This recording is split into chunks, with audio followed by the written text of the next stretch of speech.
One of the things I find amusing about doing this channel is just exploring some of the lesser-known films of the past. And that definitely seems to be the case with the Hugh Beaumont Michael Shayne films of the 1940s. These films are next to impossible to find online. In fact, the copy I'm using for this review isn't even the nicest, but I'll work with what I have. The film, as of writing this script, has literally 2 reviews on the Internet Movie Database and not a single review on Rotten Tomatoes. So this should be fun.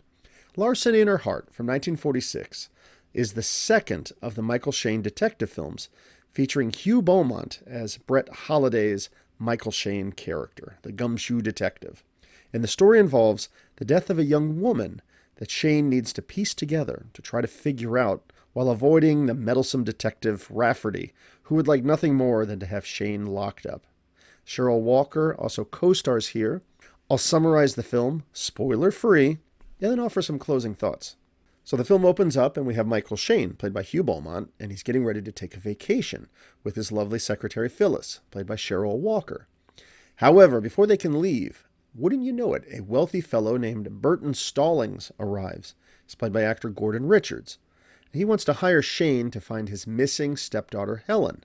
Now, Phyllis is all ready to go on vacation, but Shayne seems to be drawn into the enticement of a new mystery, a new case. Oh, come on, man. You're going to turn down a romantic holiday with Cheryl Walker? Seriously? Well, it does look like Shayne might be ready to decline the case and just mail back the check.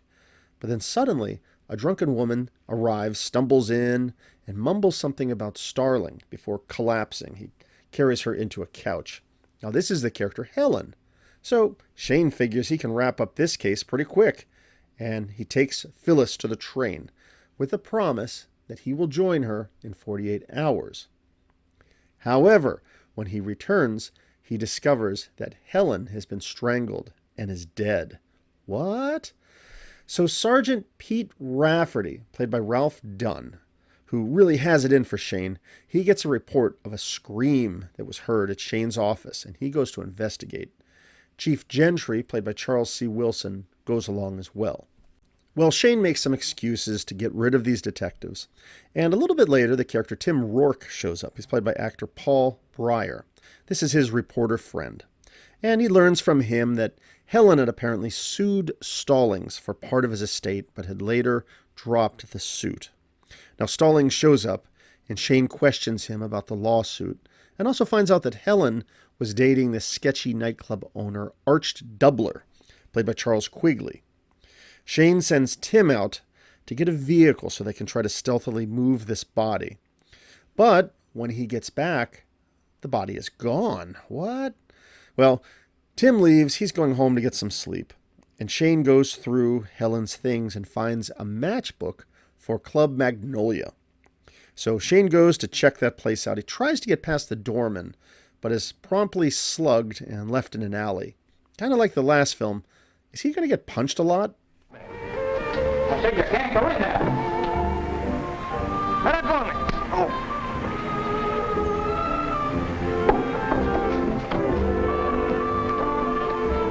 Take him out in the alley.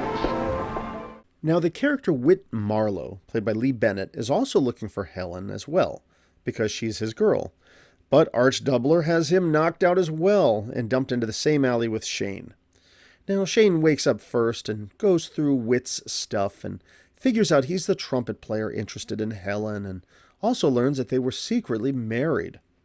So Shayne has the kid brought back to Tim's place, so, he can kind of recover, and Tim can ask him some questions when he wakes up. Now, Shayne goes back to his office and finds that Phyllis has returned, and it would seem Helen's body has returned as well. Now, around here, Rafferty shows up, and he demands to come in.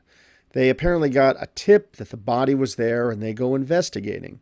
So they go in, they go to the couch. You think they're going to find the body, and nope, it's Phyllis who's pretending to be sick.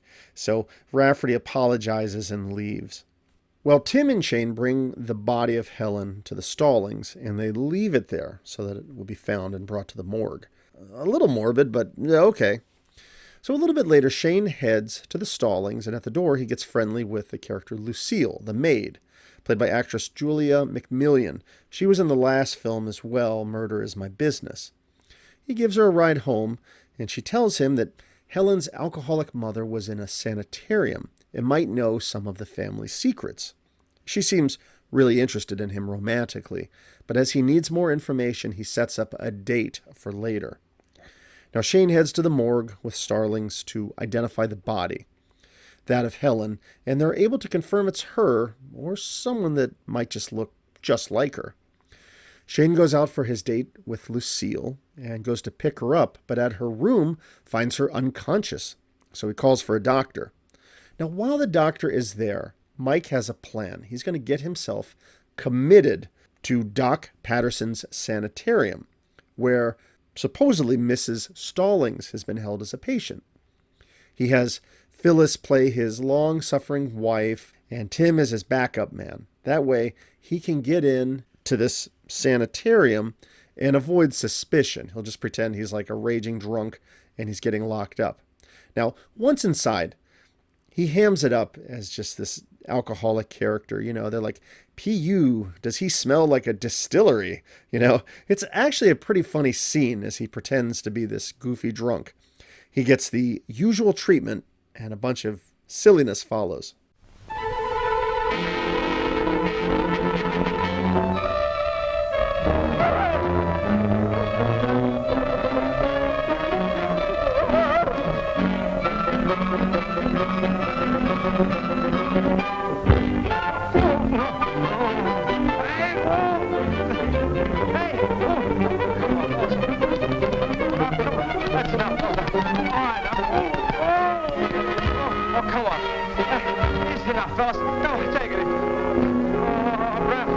Rafferty, hey!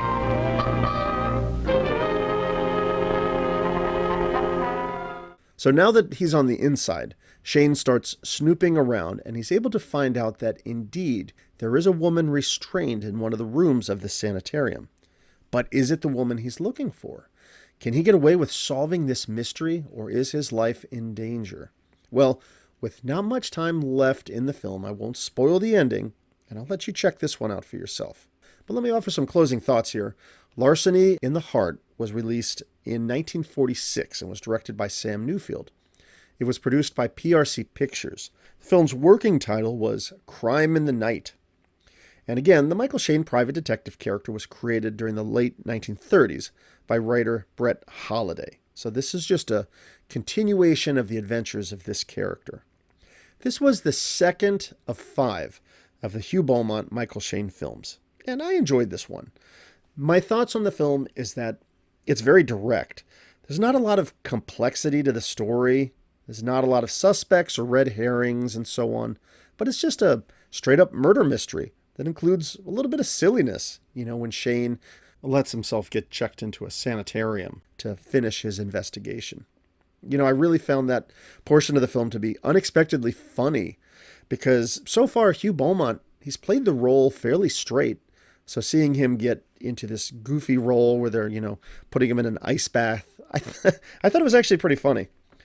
Like before, Beaumont Shayne, he's always munching on peanuts as he tries to solve the crimes, even at the morgue.